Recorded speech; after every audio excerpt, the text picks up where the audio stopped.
घेऊन जा, नाहीतर माझ्या हातचं खायचं नाही म्हणून इथेच ठेवशील. नाही तुला नसेल रे काळजी, पण इथे माझा तुझ्यासाठी जीव तुटतो त्याला मी तरी काय करणार. तू मानत नसलास तरी शेवटी मी मानते रे तुला माझा नवरा.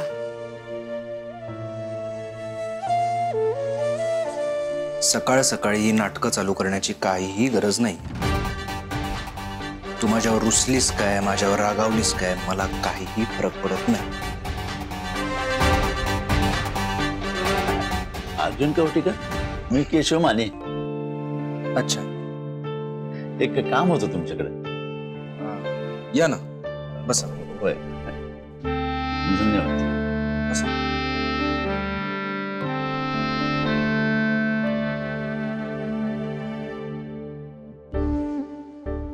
पाणी.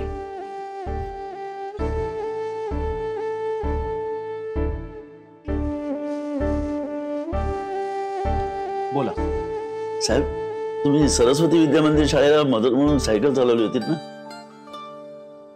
मला अभिमान वाटला बघा. साहेब, मला तुमची मदत हवी होती. हो, काय झालं काका? साहेब, 4 दिवसांनी माझ्या पोरीचं लग्न आहे. हो, सगळं ठरलंय, साखरपुडा झालाय. आता लग्न तोंडावर आल्यावर 600 माणसं म्हणतात की आमच्या 250च्या ऐवजी 600 माणसं येणार आहेत. अचानक एवढी माणसं वाढल्यावर नाहीतरी कसं म्हणणार. एवढे पैसे कुठून आणणार मी? नाही म्हणलं तरी ₹1,00,000 तरी खर्च येईल. हो, लगीन मोडलं तर बदनामी होईल ती वेगळीच. हो अहो काका, काय बोलताय?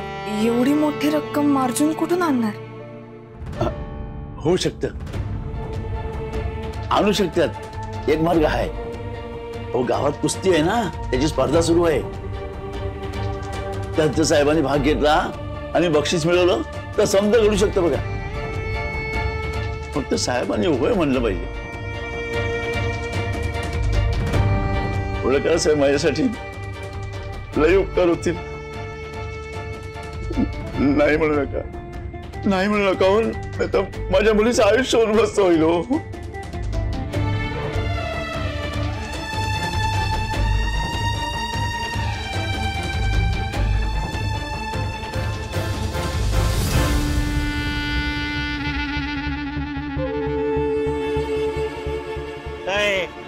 अरे थांब की, कुठं चालला तुरु तुरु? हा, कोण तुम्ही?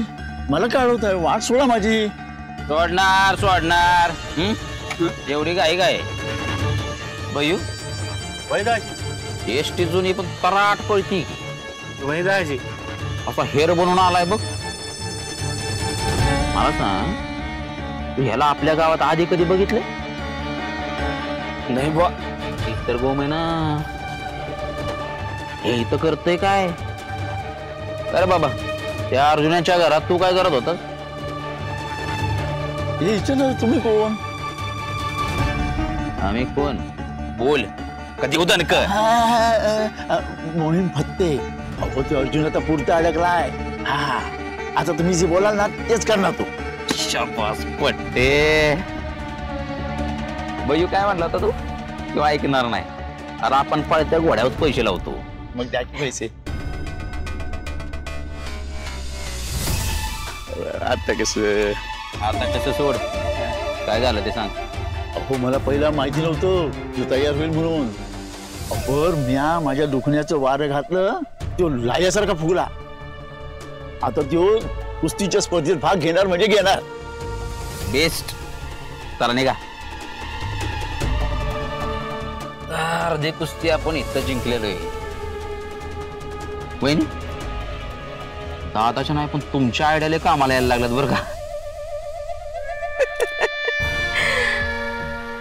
बाबूजी, तुम्हाला म्हणलं होतं, मोठा मासा अडकवायचा असेल ना तर गळाला माशाच्या आवडीचं खाद्य लावायला लागतंय. आणि आम्ही तेच केलं. तो सहजासहजी येणाऱ्यातला नाही, त्याला आणावंच लागणार आहे. सांगितलं होतं तुम्हाला. आता बघा पुढं काय काय होतंय ते. अच्छा.